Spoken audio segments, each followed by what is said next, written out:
les douleurs que l'on porte en soi sont parfois des moteurs. Un sujet sur lequel Pascal Arbillot s'est longuement confié dans les colonnes de la Tribune dimanche ce 3 mars 2024. Par le passé, alors qu'elle traversait une période délicate, la comédienne a découvert une terrible pathologie qui n'a cessé d'impacter son quotidien à bien des niveaux. S'épanouissant au théâtre ou au cinéma, Pascal Arbillot se distingue brillamment par son polyvalence. À 53 ans, la comédienne multiplie les projets pour son plus grand bonheur. Actuellement à l'affiche de la mini-série La Peste lancée ce 4 mars 2024 sur la 2, la principale intéressée fait le tour des médias pour la promouvoir. Ainsi, la veille de sa diffusion, la Tribune dimanche a souhaité mettre à l'honneur son actualité dans ses colonnes. L'occasion pour l'ex-compagne de Bruno Chiche d'évoquer son parcours parfois semé d'embûches.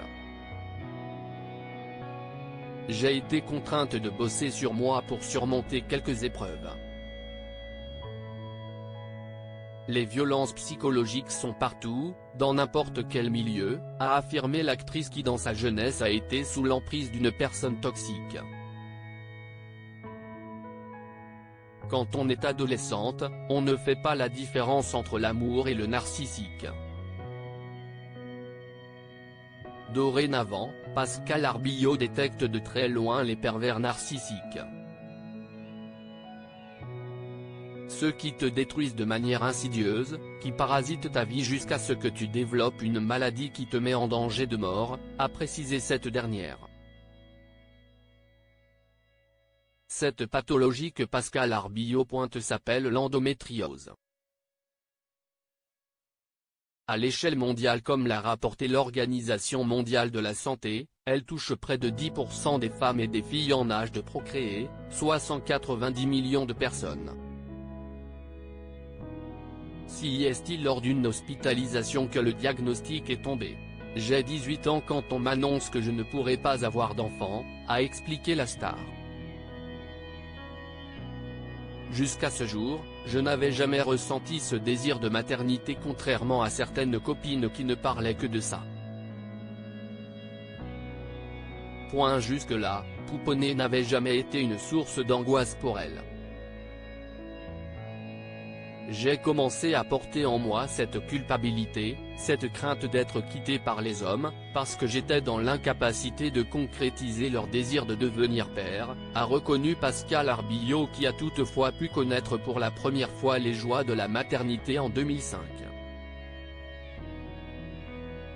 Et puis un miracle, mon fils, Jules Note de la rédaction, est arrivé.